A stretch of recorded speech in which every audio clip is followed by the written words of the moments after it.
హైదరాబాద్ పంచాగుట్ట ప్రతాప్ నగర్లోని Sushila Devi memorial trust నడుపుతున్న ఉచిత విద్యా కేంద్రం చుట్టూ వివాదం చెలరేగింది. స్థానిక జీహెచ్ఎంసీ కమ్యూనిటీ హాల్లో పేద చిన్నారులకు ఎల్కేజీ నుంచి 4వ తరగతి వరకు ఉచితంగా విద్యను అందిస్తున్న ఈ స్కూల్కు బస్తీ కమిటీ నేతలు తాళం వేయడంతో ఉద్రిక్త పరిస్థితి నెలకొంది. దీంతో విద్యార్థులు, ఉపాధ్యాయులు స్కూల్ బయటే పాఠాలు చెప్పుకుంటున్నారు. సీనియర్ జర్నలిస్ట్ వామన్ రావు ఆధ్వర్యంలో 2018 వరకు ఈ స్కూల్ నడిచింది. ఆయన మరణం తర్వాత ఆయన కుమార్తె అమెరికా నుంచి అందిస్తున్న సహకారంతో కొనసాగుతోంది. పేద కుటుంబాలకు చెందిన పిల్లలకు నాణ్యమైన విద్యను ఉచితంగా అందించే లక్ష్యంతో ఈ ట్రస్ట్ పనిచేస్తుంది. అయితే కమ్యూనిటీ హాల్లో స్కూల్ నడపడం సరికాదంటూ బస్తీ కమిటీ నేతలు తాళం వేశారు. దీనిపై స్థానికులు, విద్యార్థుల తల్లిదండ్రులు నిరసన వ్యక్తం చేశారు.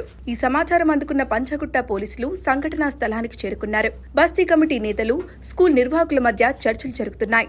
కమ్యూనిటీ హాల్ వినియోగంపై స్పష్టమైన అనుమతులు లేనందున ఈ వివాదం తలెత్తినట్లు తెలుస్తోంది.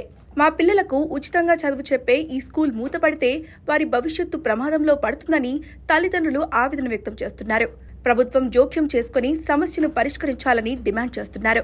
స్కూల్ నిర్వాహకులకు కూడా జీహెచ్ఎంసీ అధికారులతో చర్చలు జరిపి సమస్యకు పరిష్కారం చూడాలని కోరుతున్నారు. ప్రస్తుతం ఈ వివాదం స్థానికంగా తీవ్ర చర్చనీయాంశంగా మారింది.